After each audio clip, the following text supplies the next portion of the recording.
Queridos hermanos de I Believe, seguimos aquí en Universal Studios, en este tema tan interesante, en donde nosotros estamos mirando la realidad del pecado, la situación dramática que hay atrás de esta realidad del pecado, de esta realidad de la descomposición del tejido social, y cómo el libro de la sabiduría nos dice que Dios aborrece los pecados en contra del primer mandamiento. Cómo Dios aborrece los pecados que rayan en la idolatría, en la superstición, en las cosas que muchas veces nosotros, ¿por qué no decirlo?, como católicos hemos caído. ¿Cuántos de nosotros hoy, mientras escuchamos las palabras de la Escritura, cuántos de nosotros mientras vamos en este tema, mientras vamos viendo las locaciones que tenemos atrás, los jóvenes, las familias, vamos pensando también en tantas circunstancias que hemos pasado en nuestra vida, en donde hemos visto la crueldad y la realidad de lo que significa tener un mundo sin Dios? ¿Sabes? Dice San Pablo que el salario del pecado es la muerte. ¿Qué pasa cuando nosotros pecamos? ¿Qué pasa en nuestra alma? Muchos, por ejemplo, le han tenido miedo a una acción extraordinaria del maligno. Le tienen miedo a lo que el demonio pueda hacerles cuando posee una persona, o posee una casa, o posee un objeto. Pero en realidad, a lo que debemos de tenerle miedo es a la acción ordinaria del maligno. Y la acción ordinaria del maligno se da ahí, incitándonos al pecado, a lo que nos puede separarnos de la gracia de Dios, a lo que nos puede separarnos del amor de Dios, lo que nos puede arrancar el cielo y llevarnos al infierno, lo que nos puede arrancar el sacrificio que Jesús hizo por nosotros, porque nosotros, conscientes, libres, decidimos no optar por Dios, no amar a Dios, sino amar el pecado, vivir en el pecado. Y ese salario, lo hemos dicho, es la muerte. Nosotros somos transmisores de vida, somos transmisores de fe, somos transmisores de valores, pero también en nuestra vida, así como los padres heredan a sus hijos el color del cabello, el color de la piel, el color de los ojos, así también pueden heredarle a sus hijos una vida sin Dios, una vida de pecado, una vida llena de vicios, una vida llena de esclavitud. Por eso es que tú y yo no tenemos derecho a vivir en el pecado, no tenemos derecho a vivir en los vicios, no tenemos derecho a vivir en la esclavitud de la depresión, de la tristeza, de la melancolía, del vacío de Dios. Porque, ¿sabes?, hay atrás de nosotros personas tan importantes a las cuales amamos, que necesitan que nosotros le transmitamos la fe, la confianza, la misericordia, que tienen derecho a tener una vida llena de Dios, llena de paz, llena de amor, llena de fe, llena de los valores del reino y del evangelio. Hoy, nos guste o no, va en aumento no solamente lo que hemos hablado del satanismo, va en aumento las guerras, va en aumento el aborto, va en aumento la forma que hoy el mundo tiene de pecar. Es una forma descarada.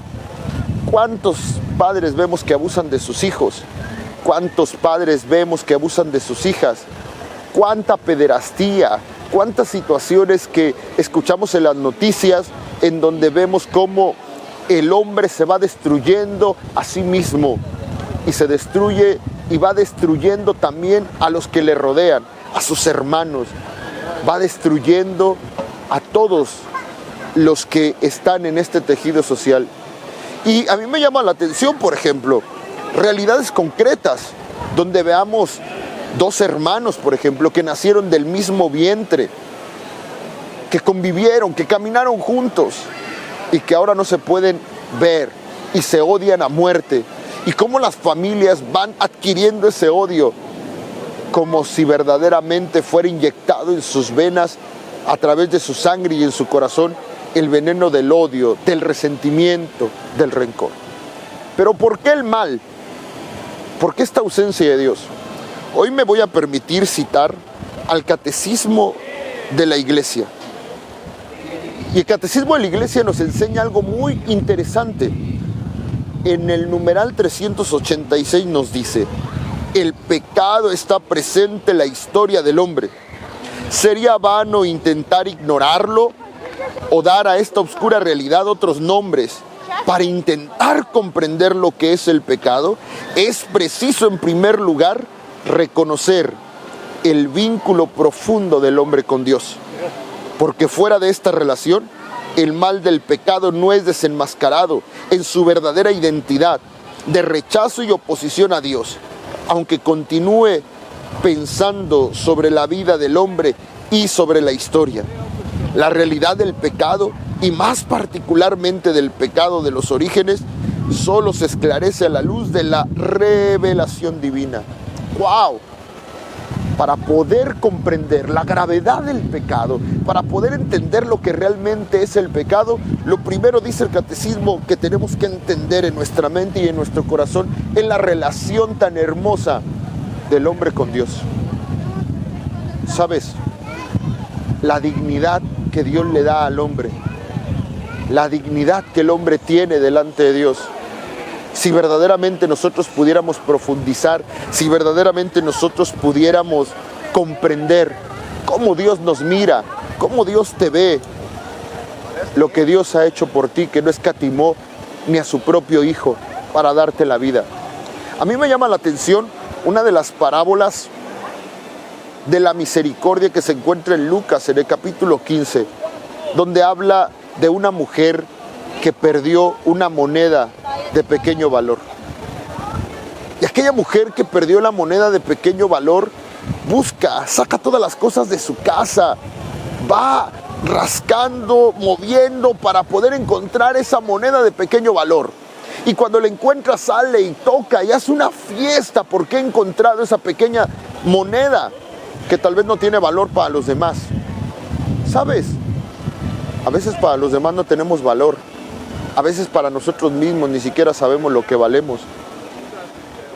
Pero Dios, lo que tú vales, lo que yo valgo para el Señor, lo que tu familia vale, que fuimos comprados a precio de sangre, la sangre de Jesús. Por eso es que el pecado es tan grave, porque el pecado es rechazar ese amor, rechazar esa misericordia, rechazar esa mirada misericordiosa y amorosa que Dios tiene para con nosotros. Cuando nosotros decidimos pecar es decirle: Señor, yo no quiero estar contigo, no me interesa estar contigo, no me interesa tener una vida bajo tu misericordia, bajo tu amor. Y sabes, atrás de esa realidad del pecado comienza la dramática situación del hombre de vivir la esclavitud, de vivir las consecuencias de ese pecado, las consecuencias que es la raíz del mal que muchas veces tú y yo vivimos en nuestra familia, en nuestra vida, en nuestra sociedad, en nuestras culturas, en nuestros países.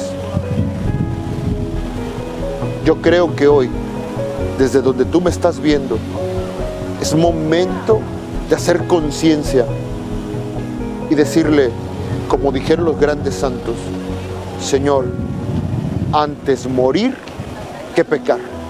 Aquí, en I Believe, continuamos. Dios te bendiga.